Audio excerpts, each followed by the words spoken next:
plus jeune parrain de tous les parrains de l'histoire du Téléthon, diffusé sur France 3 ce vendredi 2 décembre, Kev Adams évoque cette responsabilité.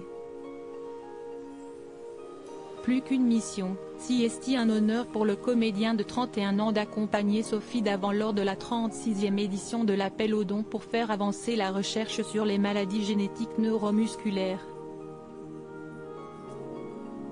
Si est une émission que je suis depuis des années.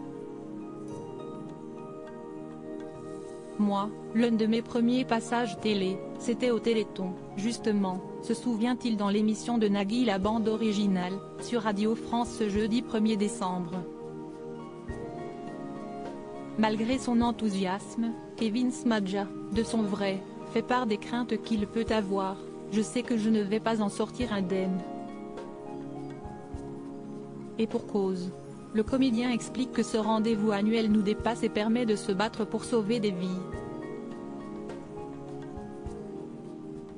Supérieur à Alain Delon, Jane Birkin, Pierre Perret. Ces stars qui ont été parrains du Téléthon. On m'a présenté des mômes qui étaient condamnés, ça change des vies. On m'a présenté des mômes qui étaient condamnés, il y a encore 2 ans de ça, 3 ans de ça, 5 ans de ça. Et il y a du concret. Les chercheurs trouvent des solutions et on sauve des vies d'enfants qui auraient dû partir beaucoup trop tôt, poursuit l'ex-petite amie d'Iri Mittenard. Engagé, Kev Adams explique que quand tu te retrouves face aux familles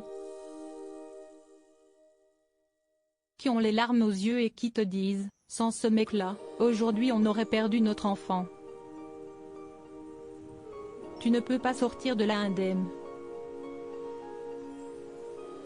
Si tu as un minimum de cœur. Moi, je n'ai pas d'enfant et je te jure qu'en sortant de là, je me disais, mais, si est-il fou ce que ces gens font.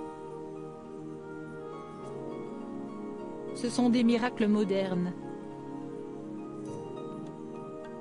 Ce sont les nouveaux prophètes de notre société, ajoute l'acteur face à un Nagui qui lui rappelle que le Téléthon ce sont des rencontres, des regards, des silences qui veulent dire des tonnes de choses. En acceptant de défendre le numéro 3637 en tant que parrain, l'animateur indique à son invité que son rôle commence en dehors de l'émission lors des visites de laboratoire et des rencontres avec les familles. Crédit photo, Jack Tribeca.